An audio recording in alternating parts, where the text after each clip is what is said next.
um, how we all separated. But I realized that Black Lives Matter was more than just a hashtag. And from watching the news, I noticed that, and online, I noticed that they were trying to organize and become a real entity, a real organization. And mind you, I had never been involved in activism or nonprofits or anything like that. But what got me off the sideline was my son saying, "You dropped the ball, your generation dropped the ball." But also seeing the three Black women that started Black Lives Matter, the three co-founders, Opa Tometi, Alicia Garza, and Patrice Cullors, and seeing them speak up the way that they were doing and leading, it spoke to me like in a big way, because I came from a household where all my brothers are pastors and strong and very successful. And so the women in my family were just always their biggest cheerleaders. And so I didn't even know I could use my voice in that way. I didn't, in the way that they were doing. And so I really respected that. And so I got in touch with Patrice Cullors and told her that we were moving as Black Lives Matter here in Birmingham. And I wanted to know, what did we have to do to be affiliated with the national movement.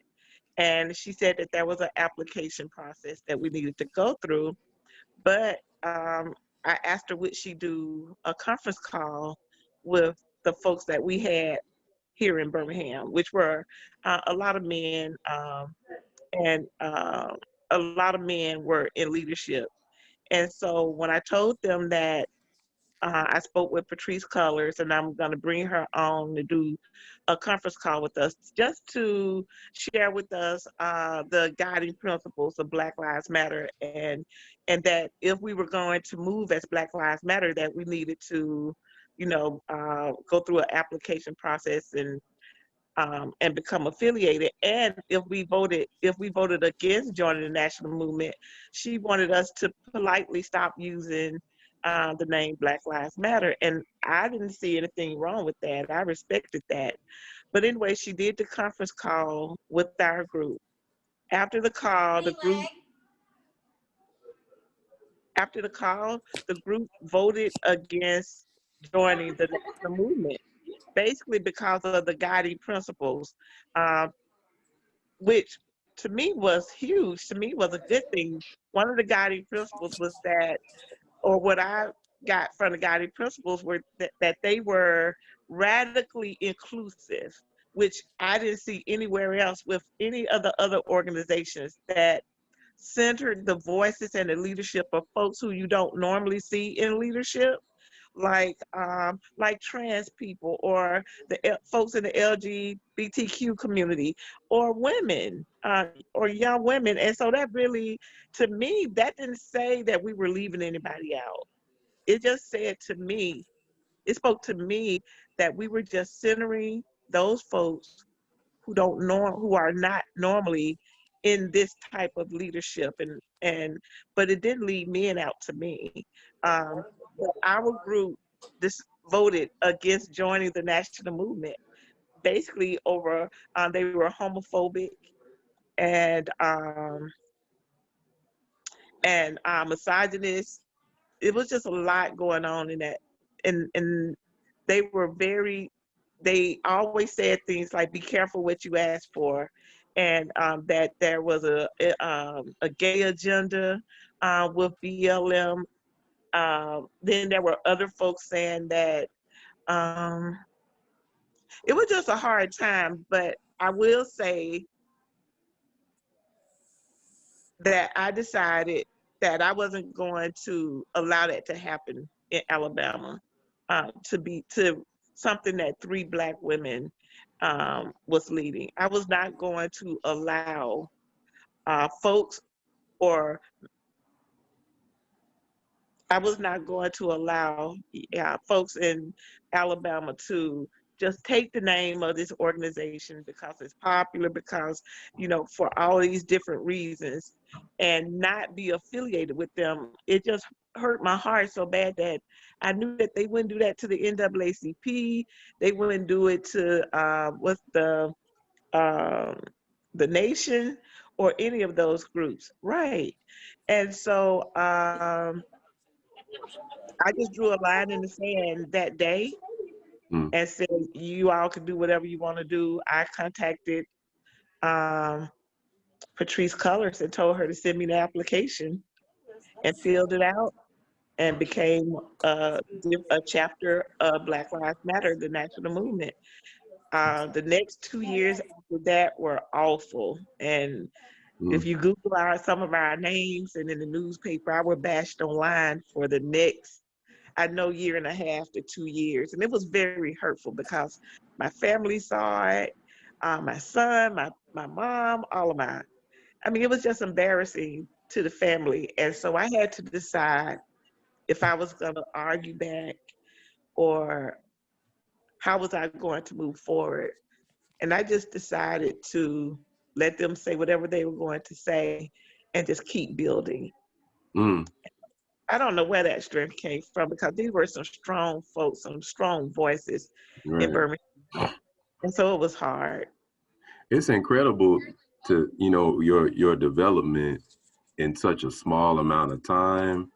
And when you think about a lot of folks that are they start out in high school or college volunteering or doing whatever, reading certain books, joining certain organizations, and then they might get their first job in an activist or a nonprofit organization or something in their 20s, and then by the time they're in their 30s, they've kind of moved up to where they can be a manager or whatever the case is for them.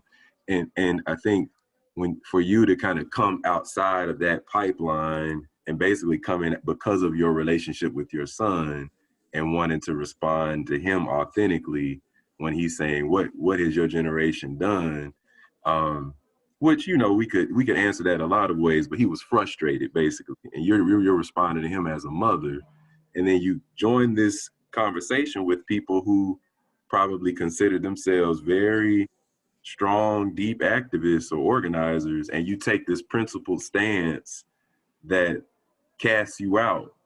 And I just wonder, when you said that next period of time was was difficult over those next 3 years, as your name is being characterized in a certain way on Facebook or wherever else. What was the turning point to where people started coming back to your organization?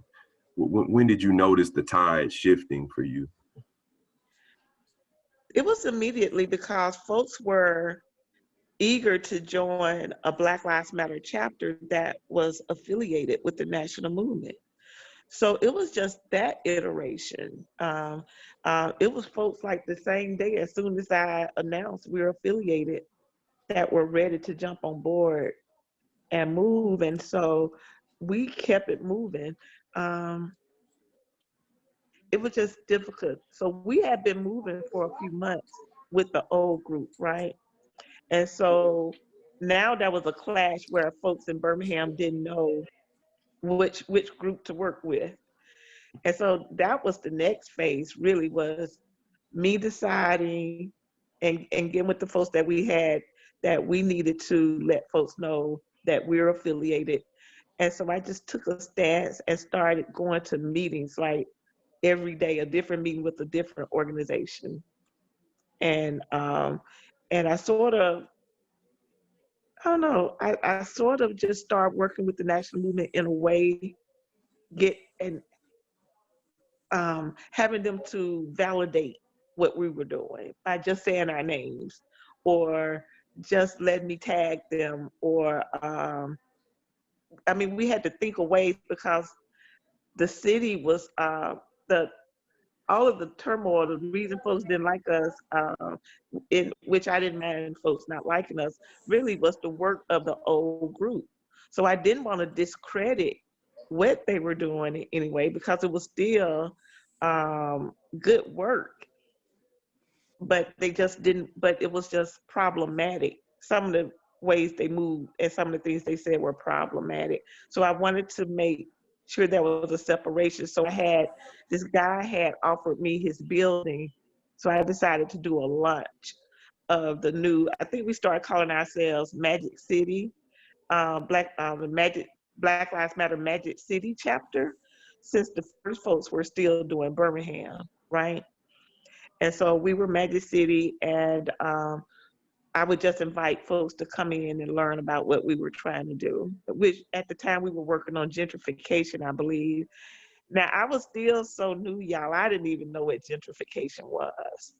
Um, and so I moved strongly, but very quietly. I learned from my brothers who are pastors that I could still be a leader quietly and lead from behind. You know, I knew I felt when something wasn't right, so I knew when to step in, but I would just observe for maybe, I know this is gonna sound weird for me saying that I just observed, but we're making strong decisions. But basically, I observed from the back so I can learn the verbiage, so I can learn who was real, who was not. So um, I start getting involved in different things like the Fight for 15. Um, I joined the front lines of that and the fight against predatory lending. Those were some things that we really cared about. And the gentrification piece.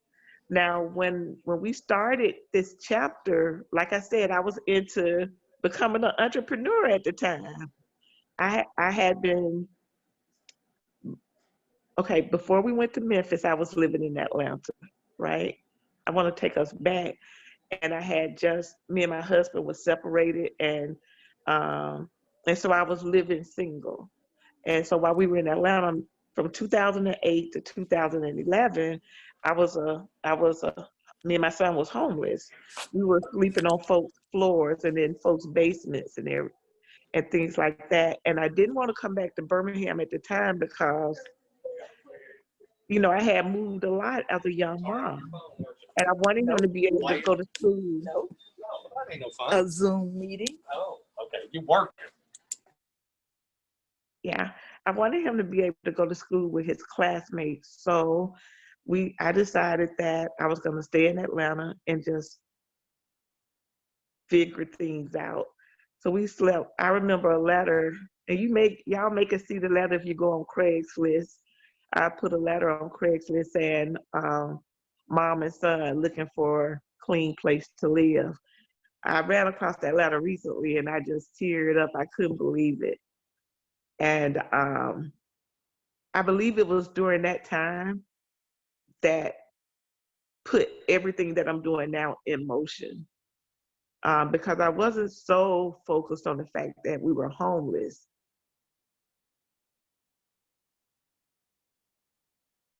I basically, okay, so that was a long time ago, Cara.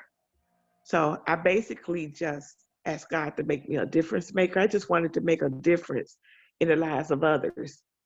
And I think what brought me to that conclusion was reading this book, and a quote said, when you take your eyes off your long-term goals, you enslave yourself to your immediate, right? So what that meant for me was, in order for me to get out of this situation, I needed to create a vision for my own life.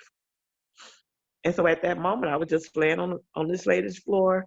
She told me to go rent a bed. I said, no, I don't want to rent a bed. I just want, because this is very temporary. I wanted to make sure that situation was temporary, of not having my own home, not being able to house my child.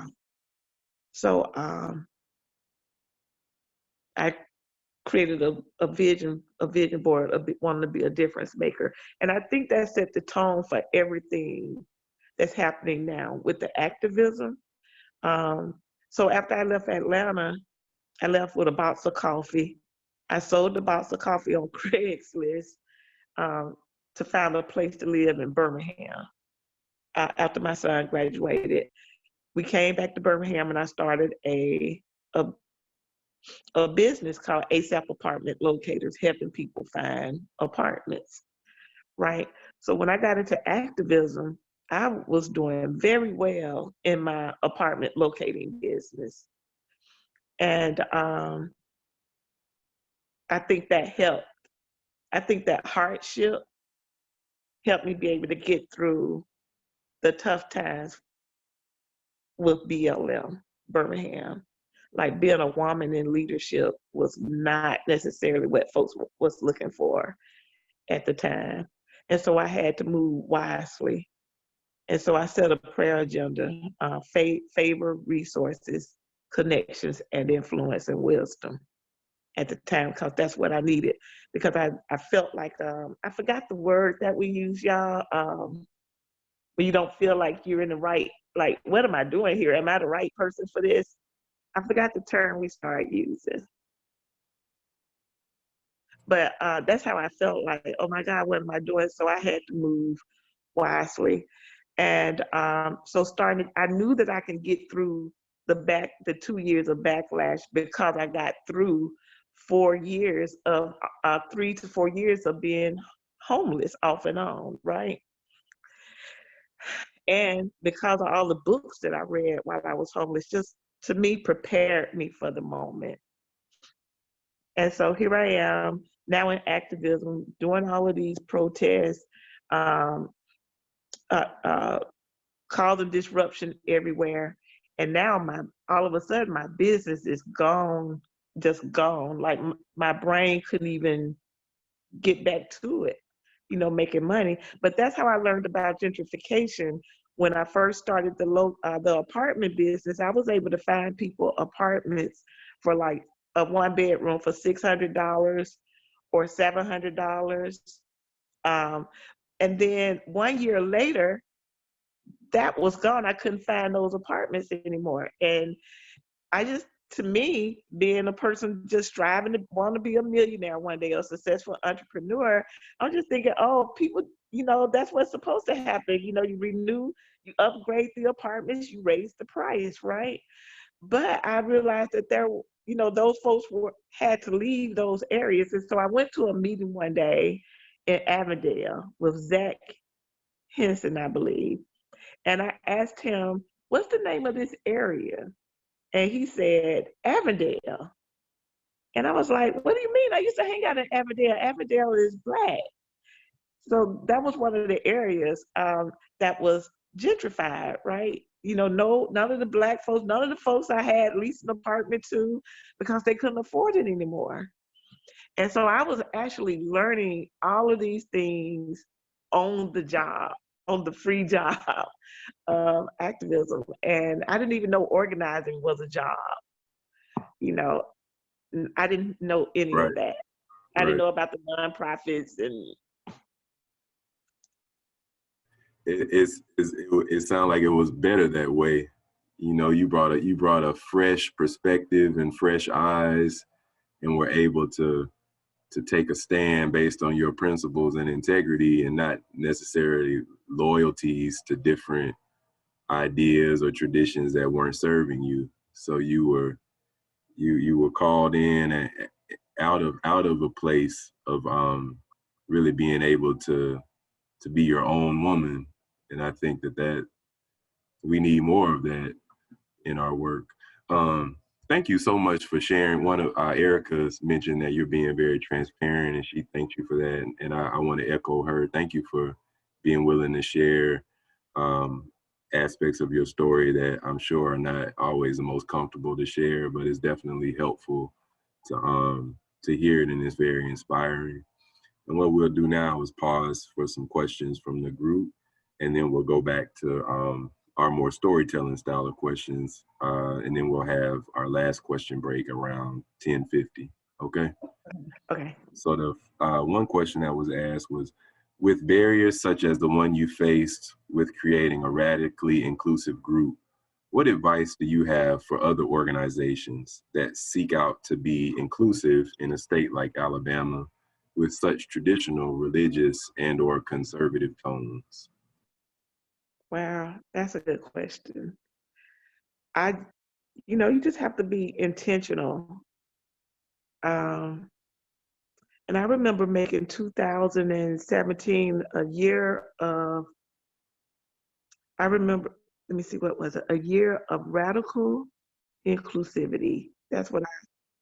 January 2017 was, to me, our year of radical inclusivity, where we reached out to organizations about being radically inclusive, like intentionally reaching out to Black activists and reaching out to the LGBTQ community, working with trans folks and looking into what their leadership looked like.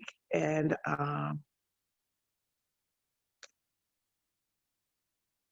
because I knew what it felt like. And so it was just really, I knew it was just really important to me. And so I would say when I ran for office in 2018. I ran for Public Service Commission. I don't know what makes me think I can do these things, but I decided to run, and I traveled the state of Alabama, going to all the different county party meetings and things like that. And I just noticed, for some reason, I noticed things everywhere I go.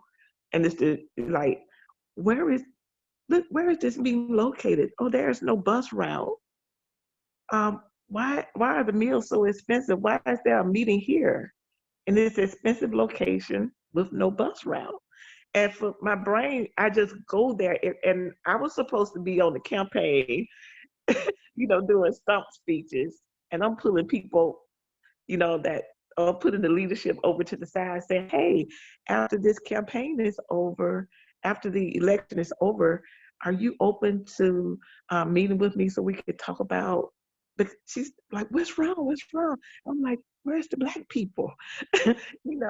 And these were all white meetings. And so I was running for office, and I was going to Democratic events. But to me, I just felt like I was in the Republican Party. I felt it was just weird. I didn't feel very welcomed. And so I knew, I just started looking for what could make this better. How, I wanted to know what were they doing to make sure other folks were invited. What was the membership of the club? What types of food were they, offering? Why is this the location? Could it be in another location? So I just always look for ways to make things more inclusive and more accessible to everybody, because I didn't like how it felt in my household. Just in my own house, my brother is a multimillionaire, and so when he came home, everything was about the men. And so I just never want folks to feel like they're not included, or like it's something about them that's not accepted. And we should make sure, that's how I felt on the campaign trail. And then at the end of it, let me see, the election was November 2018. So around October, after I left the campaign trail and I was in Tuscaloosa, and I went to an event, and it was all Black. It was in a club, and they were doing voter registration. I wanted to faint because I just felt so at home. I was so glad to be back around, it was Blacks and whites and LGBTQ. And I was like, oh my God, where have y'all been the past few months? And so I'm just very, I just want to make sure that we make people feel welcome, or at home.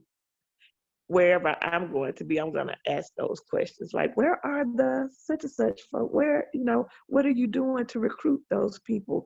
What are some of your tactics? What can we do differently? I'm just always asking questions like that. I'm sorry for being long-winded, y'all.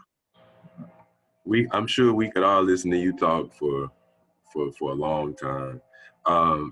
There are sometimes people that have to leave before this ends. So I want you to say real quick, how can people stay in touch with you? What's your social media, your website? And then I'll give you some of these other questions. All right. So first, I don't know why folks want to stay in touch with me. I am boring. My social media, Facebook is Cara Y McClure, and my Instagram is at I am Cara McClure, and that's the Twitter as well. And then three quick questions. You can answer any of these that you want to. Do you feel that you were supernaturally guided? Describe your vision board, and what advice do you have for other young activists? So any of those three or all of them, whichever ones you want to answer. I do believe that I'm supernaturally guided, or I would not be in this space because um, I need guidance. Um, my faith is very important to me. Um, the past 6 years has been the hardest 6 years of my life. I've done things.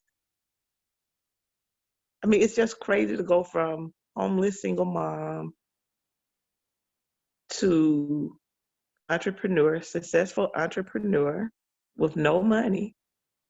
I started it with no money, to activism on the front lines of the fight for 15, the tri-chair of the Poor People's Campaign. I worked for Bernie Sanders.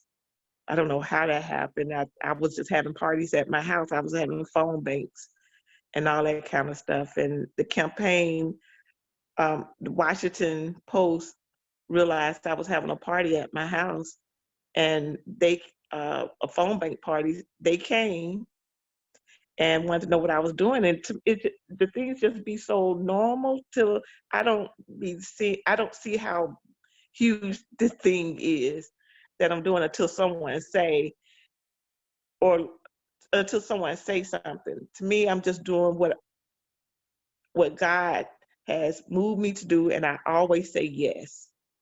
And then I get anxieties afterwards. But once I say yes, then I know He's gonna order my steps. And so I went from that, working for Bernie Sanders, and then running for statewide office. Statewide is expensive. I didn't have any money. I was a no-name candidate. And I still did just as good as Walt Maddox, who was running for governor. You know, who does that? I only raised $40,000. They raised upwards of $300,000 to $400,000, and still only had um, maybe 20,000, 30,000 more votes. And to me, that was the greatest thing. I mean, the biggest thing I was stopping with the big dogs, a no-name candidate. But yeah, I'm guided supernaturally. Like I said, my prayer agenda is favor, resources, connections, wisdom, and influence. I go by that, say it daily. And the favor of God is on my life, because you have to ask. I didn't have a job during those days of activism, and I still ate every day, still live, you know. So folks always come and support. Something always happen where I end up getting some support from somewhere.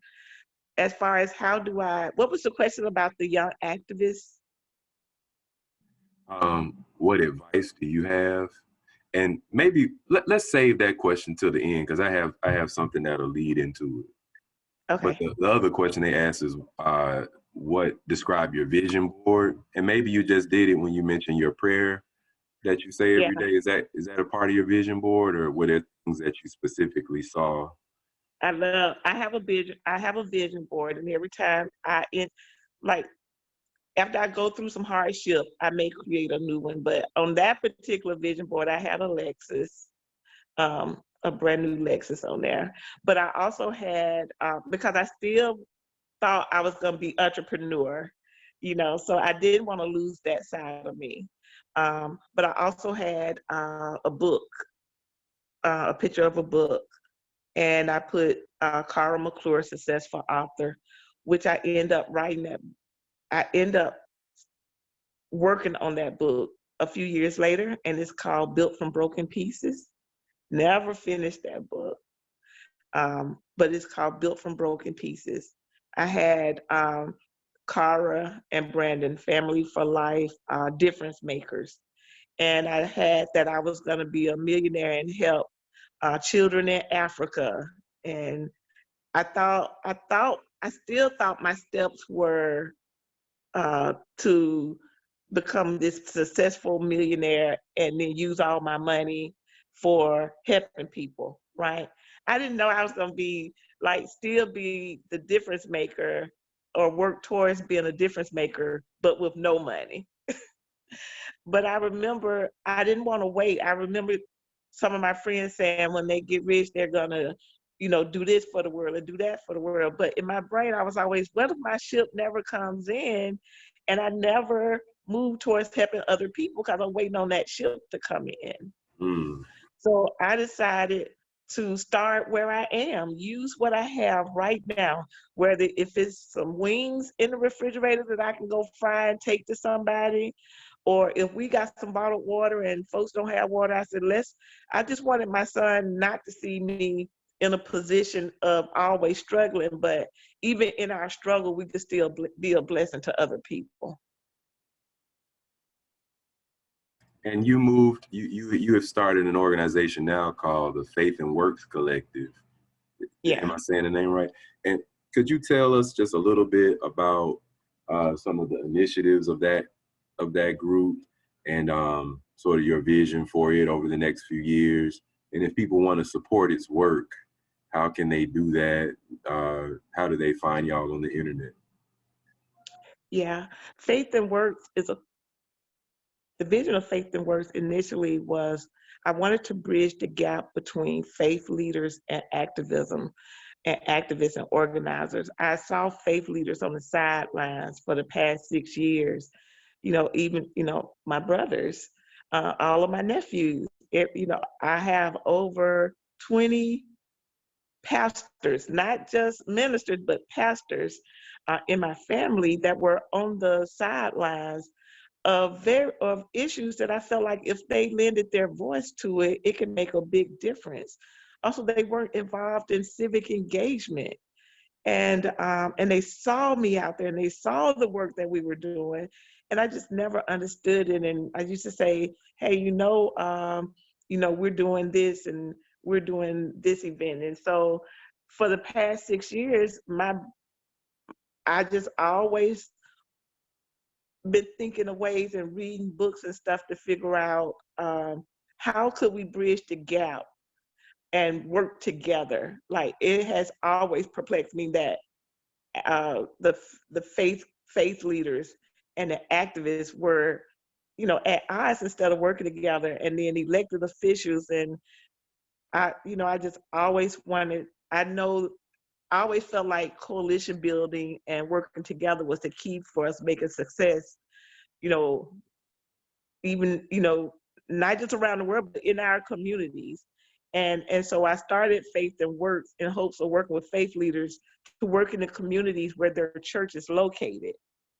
And that's important because I spoke to a couple of pastors who really didn't know the folks in the community where the church was located. And basically because they lived somewhere else. Like they lived in Greystone or, in Ross Bridge and the churches. And so to me, out of sight, Pastors the pastors live where their church was not. That's what you mean? yes. And so there wasn't a lot of attention on right there in proximity. And so I started working with some churches and I said, let's create civic engagement ministries. And they would say they were too busy to start another ministry. Then I said, well, let me not say that we're creating a civic engagement ministry, but just do the work. I said, let me bring something together and we do civic engagement work in the community. And I just wrote a list of benefits that that was for them that they could benefit from doing this type of work by just caring about the folks right there where the church is located. They may not join the church because a lot of times you're not a member of the church in your community. you go to Church of the Highlands and you live in West End, or I just noticed that. And so Faith and Works was supposed to, was started out as working with faith leaders across the state so we can build power in the communities where the church is located.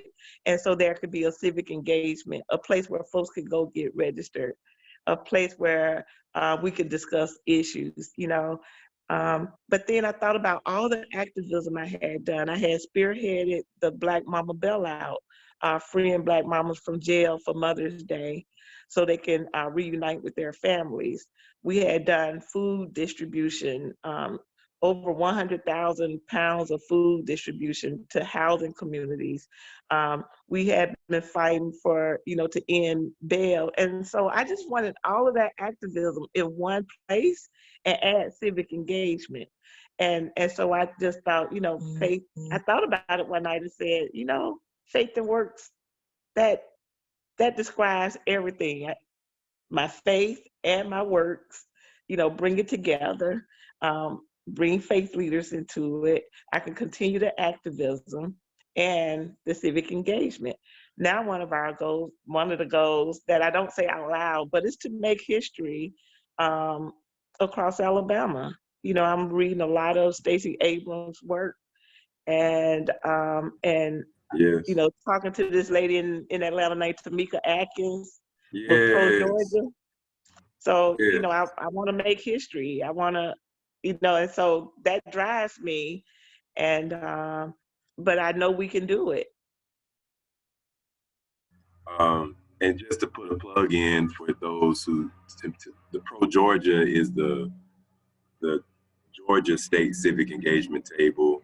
So they would be the big sister that Alabama Forward is looking up to, hoping to, definitely learn from and build on some of their models here in Alabama. And a representative from their network will be presenting at our legislative summit on the week of December the 3rd.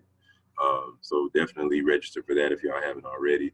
So with my last 5 minutes before we open it back up to questions from the chat, I wanted to ask you some questions about your inspiration, who has inspired you, and then getting back to that youth question, who do you see coming down the pipeline, emerging, that inspires you?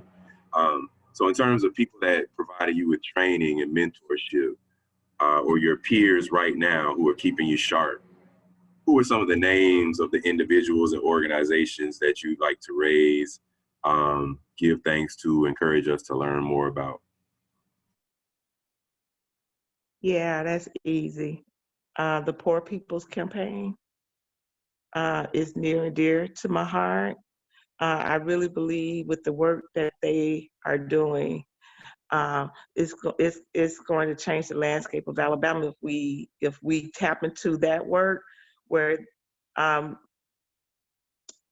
Reverend Barber believes that, well, he said that the poor and working poor could change the landscape of our country if the poor and working poor ever come together and vote. And so to me, that has to be a target of ours, across in every county, leaving nobody out. So and helping with the Poor People's Campaign, they are doing a caravan in a couple of days. And so I was one of the tri-chairs, but I had to step down in Alabama while I was running for office.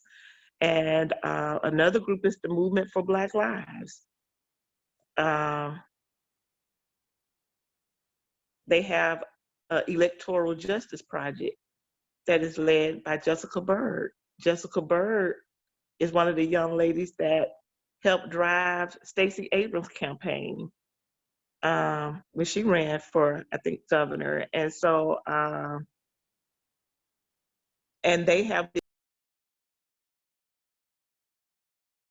sorry about that, and they've been instrumental over, I didn't get any grants of anything or anything for GOTV work this cycle. And so I had decided that I was just, still do the work some kind of way, and encourage folks to help, to volunteer. And we do some digital stuff to keep people safe.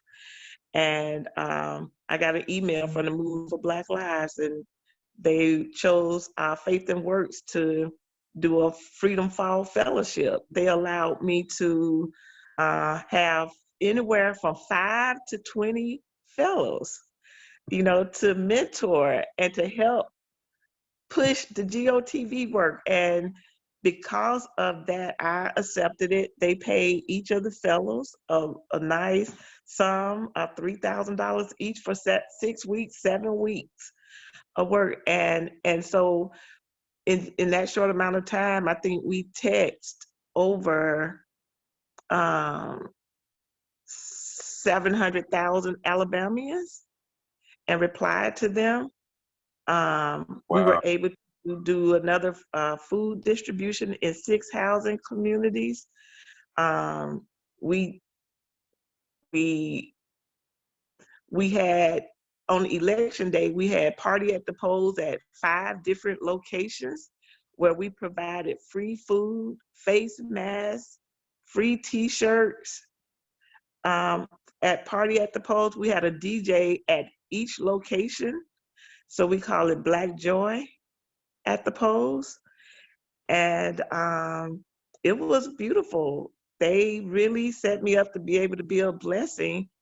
And for the past few years, I just always said, what if someone saw something in me? What if someone saw something in the activist folk? The activists, the on the ground activists don't get paid to do what they do. We do it because we care, because we love our communities. We love the folks in our communities. And although I knew I was doing the work of God, I still prayed that someone would see enough value in what we were doing to help us do it. Just think of how much more we could do if, with very little money, we did the Black Mama bailout and freed Black mamas from jail. I raised $20,000 in 12 hours on just getting people to come and sing, and we were pleading to folks online to give. But what if folks provided resources for us and not say, well, they're not an organization, they don't have a 501c3, so we can't support that, but we've done the work with very little. So just imagine if we had the resources, or if somebody valued us a little bit more than seeing us as disruptors. We can change Alabama. And you were telling me about, different folks you've had a chance to meet towards the earlier stages of their career, as far as people like Jaleesa Milton, and we'll actually talk to her in December, and just different people. Yeah.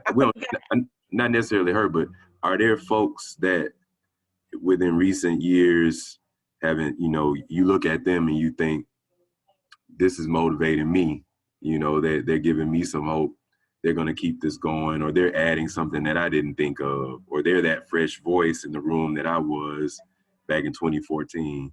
And then that'll be the last question I ask. Yeah, I'm so sorry I got off. But I was going to get to that because I was saying the Movement for Black Lives, the Poor People's Campaign, and LaToya Tate's new organization, Alabama Justice Initiative. I'm inspired by her work.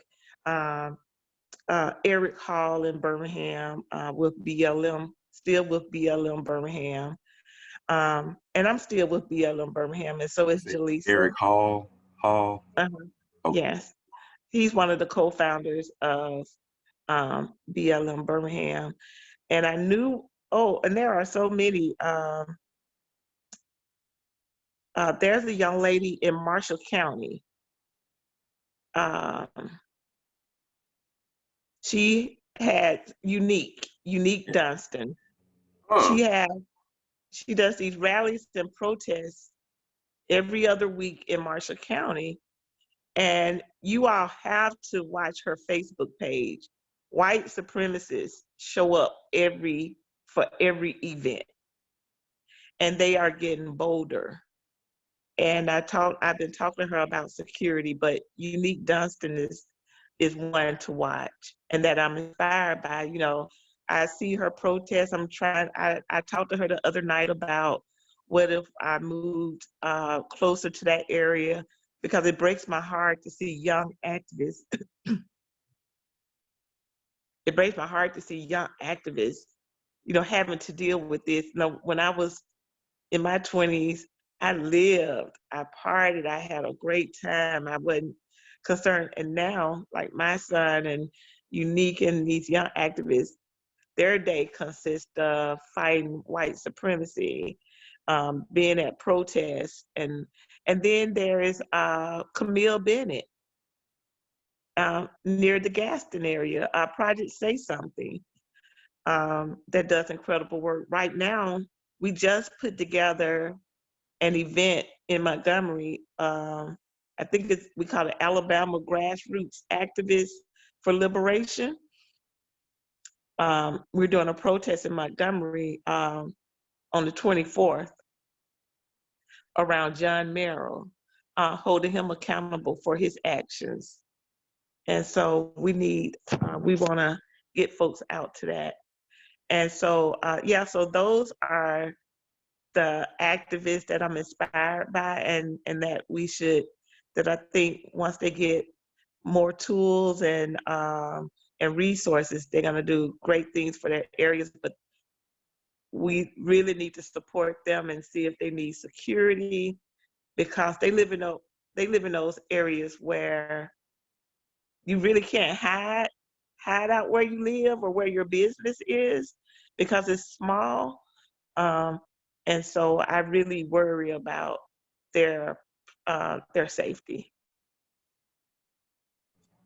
Yeah.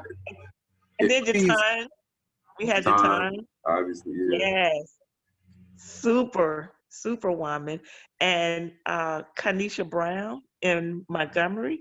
And if you notice, I named folks in different counties, right? So if we go back and look at the numbers, and if we go back and look at those counties and look at the needs of our communities, that's where I think where we can go back and build power. We got want to these learn. folks. Oh, I'm sorry. Go ahead. If people want to learn more about that November 24th action in Montgomery, where should they go? I know there's a list that there's a letter Camille was circulating. If people want to sign on to it, how do they learn more? I have the letter. I was editing the letter last night. There is a page that people can look for on Facebook, Alabama Grassroots Activists for Black Liberation. We just created an event page this morning. Yeah, this jacket, this hoodie I have on, all of the fellows that was invited to Faith and Works Freedom File Fellowship received these hoodies. Nice. Can you see it? You're connecting it to the Black Panthers. You're connecting it from then to today. We gave them the jackets, the jogging pants, the hoodies, the jogging pants, and the jackets.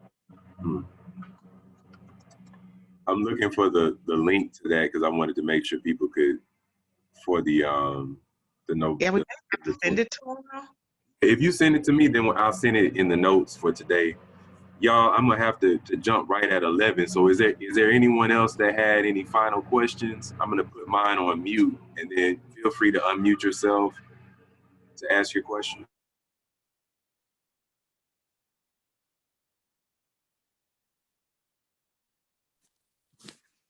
We're good. Well, Cara, if nobody's gonna ask, here we go. Cara, I just want you to know that I'll pray for you. It's you got a load on you, but the word says his yoke is easy, but his burden is light. And I just pray for strength for you, for guidance. And if I could just throw out one thing, An old country lady told me one time, she said, baby, Jesus died on one cross. You can't do it all. And so for you to kind of put some, I know what your passion is, but maybe sometimes think about how not to be so stretched out, because you'll kill yourself. You'll wear yourself out. And so building some time for your own personal reflection and your own quietness so that you don't get burned out. That's my prayer for you. I received that. I spoke to my brother last week and asked him if I could go spend a couple of weeks at the beach house and work from his beach house. So, yeah, but self-care is something that we are prioritizing for everybody, because we do run like crazy, and then it's like rest is a reward instead of a priority. So we're making it a priority. Good. Thank you for that. Mm-hmm. And kiss your son for me. I will. Well, Cara, thank you so much for spending this time with us. This will hopefully be the first of many conversations, and everybody should have your contact information. So I encourage y'all to stay in touch with her work, to support them, include them in your actions and in your prayers, your thoughts, and let's keep this community we're building growing and going. So we'll be in touch with you soon. Thursday, we'll be speaking with Ms. Deborah Thomas, who is a consultant with the Southern Rural Black Women's Initiative for Economic and Social Justice. That's a 3-state initiative that includes counties in the Mississippi Delta, Alabama's Black Belt, and then the Southwest Georgia Black Belt counties. They've been around since around the mid-2000s, and Ms. Deborah has been working with them since then, and is definitely somebody I consider a mentor. So encourage y'all to join us tomorrow at 4 for that conversation. Thank y'all so much. Oh, and then Cara just put her website for Faith and Works in the new website. Awesome. All right, so please visit that, y'all. Y'all have a great day, and we'll be in touch. Thank you. Bye, everybody. All right. Bye. Y'all have a great day.